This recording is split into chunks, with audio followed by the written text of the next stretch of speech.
Lalu dok, ini kan pemerintah sudah mengeluarkan kebijakan bagi pekerja untuk work from home atau bekerja dari rumah. Lalu juga sekolah-sekolah juga sudah di banyak tempat ini mulai dihentikan kegiatannya. Kegiatan-kegiatan di tempat umum dan di tempat ramai juga dihimbau untuk tidak dilaksanakan. Apakah keputusan pemerintah ini sudah tepat untuk mencegah penyebaran virus COVID ini semakin meluas di Indonesia? Oke, saya akan kembali lagi ke konsep awal tadi bahwa hal paling indah dari virus itu adalah sekali lepas atau nggak sengaja lepas gitu, itu nggak akan ada satupun manusia di dunia yang bisa menghentikan. Jadi pada saat kita kemasukan COVID yang baru ketahuan bulan Maret gitu kan, meskipun menurut saya sebenarnya mungkin sebelum itu juga udah masuk gitu, cuman kita nggak sadar gitu kan. Nah begitu udah masuk ke satu lokasi, maka itu akan tersebar ke semua wilayah. Tidak ada yang bisa menghentikan. Dan yang terjadi apa? Sebenarnya kita semua sudah kena kok. Coba kalau kita coba berpikir ulang sebelum diberitahukan bulan Maret. Apakah sebelum itu misalnya pas bulan Februari, apakah kita pernah merasakan tiba-tiba sakit, pilek, demam dan kemudian pernah kan? Karena saya mengalami hal yang sama. Pas pada saat saya pulang dari pasar, istri saya mengalami hal yang sama, anak saya mengalami hal yang sama. Hampir sebagian besar orang mengalami hal yang sama, tapi baru ketahuan kan bulan Maret. Nah pertanyaannya, kok kita bisa ngobrol-ngobrol di sini nggak ada yang mati? Terus apa yang terjadi? Yang terjadi sistem keamanan, sistem imun tubuh kita berkembang. Kalau sudah yang kena, coba Mbak ingat-ingat deh, pernah kena bulan Februari toh? Iya, betul. Terus bulan Maret diumumkan. Iya. Sudah itu Mbak sakit lagi enggak? Enggak. Lah iya itu berarti sudah kebal toh? Kayak divaksin. Karena kita sudah dapat vaksin. Jadi imun diri kita sendiri yang melawan virus yang... Betul. Terus ada sel memori nanti. Ada. Jadi di dalam sistem kekebalan tubuh kita, ini basic immunology. Basic immunology bukan mengenai antibody, tapi mengenai sel memori. Sel memori itu adalah sel di dalam sistem tubuh kita, sistem imun tubuh kita, yang nanti akan menyimpan data apa aja yang pernah masuk ke tubuh kita. Misalnya mbaknya pernah kena COVID bulan misalnya ya, atau jangan COVID lah, penyakit apa sih yang kira-kira gampang, flu aja lah ya kan. Kalau dibilang COVID ntar kan jadi paranoid soalnya. Hepatitis. Jadi misalnya udah pernah kena flu di bulan Februari misalnya. Nah nanti kita akan sakit, itu normal selama sampai 7 hari. Kemudian di hari ke-7 antibodi kita keluar kan. Nah di dalam 7 hari itu tubuh kita berusaha memasukkan data virus flu itu ke dalam sel memori. Nah sesudah itu nanti di hari ke-7 antibodi keluar. Di hari ke-14 kita sudah kebal. Sudah sembuh total. Seperti 1, 2, 3 itu kan pasiennya dia bisa sembuh total. Nah sesudah itu kemudian pada saat kita jalan-jalan lagi keluar, karena sekarang kan virusnya nyebar kemana-mana kan. Iya. Kemudian kita kena lagi kan. Respon imun yang kedua itu tidak 7 hari. Hanya dalam waktu 1 hari udah keluar antibodinya. Karena tubuh kita udah ingat. Udah ingat, benar. Ada sel memori, itu prinsip utama vaksinasi. Makanya buat yang pernah sakit bulan Februari kemarin, pada saat bulan Maret sampai sekarang, kan kita semua masih bisa ketawa-tawa sambil merokok. Makanya kita kemarin berani datang ke tempat suspek. Ya, itu sebabnya saya datang kemarin pada saat hari Minggu ke Depok, ke pusat lokasi outbreak. Saya akan datang ke situ untuk memaparkan diri saya, sekaligus untuk membuktikan bahwa kalau saya sudah pernah kena, maka saya datang ke situ dan saya akan kembali lagi dan saya dalam kondisi sehat. Karena saya sudah kebal sebelumnya.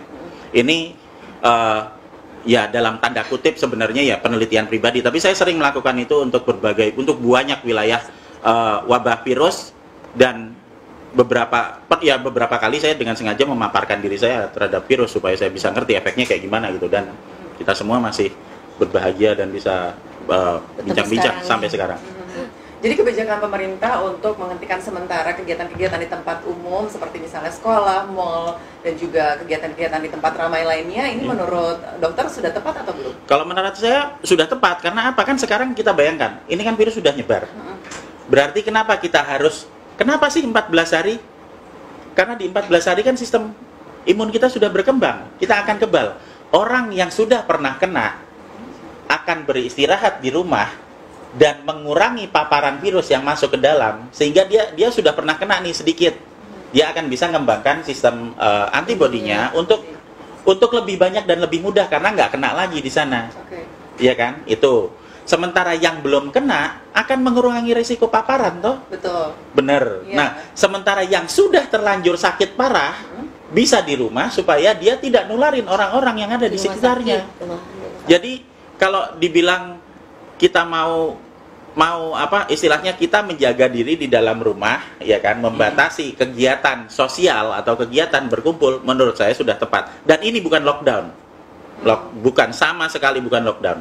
Jadi orang-orang kan bilangnya heboh, wah ini ada lockdown seperti itu, seakan-akan seluruh kegiatan berhenti semuanya, total lockdown itu ditutup katanya. Ya, jadi pemahamannya sebenarnya agak keliru ya dok ya, istilah lockdown itu dengan penghentian sementara. Betul sekali, dan kita harus hati-hati dengan term ini ya, karena term atau istilah ini akan sangat mudah dimain-mainkan. Pembatasan dibilang lockdown, ya kan? Nanti semuanya akan bilang wah ini Indonesia di lockdown. Padahal itu artinya berbeda. Hanya karena masalah pengertiannya aja yang berbeda. Yang kita lakukan sekarang adalah membatasi kegiatan sosial, ya kan? Bahasa Inggrisnya social distance itu kan? Social distance. Ya. Okay. Sementara kalau misalnya yang disebut lockdown itu adalah melakukan karantina terhadap satu wilayah, di mana di wilayah tersebut merupakan sumber penyakit dan sumber penyakit ini belum menyebar. Itu sebabnya Cina melakukan lockdown terhadap Wuhan.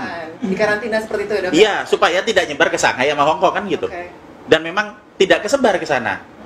Nah, sementara jadi lockdown hanya efektif bekerja jika kita kita tahu sumber lokasinya di mana. Epicentrumnya di mana? Tutup semuanya di situ, ya kan? Sembuhkan semua orang yang ada di situ. Dan dijaga supaya orang yang ada di situ tidak keluar-keluar nyebarin kemana-mana, kan gitu. Nah sekarang kita kembali ke Indonesia. Di mana kasus positif sekarang? Jakarta, Bandung, Semarang, Solo, udah nyebar kemana-mana.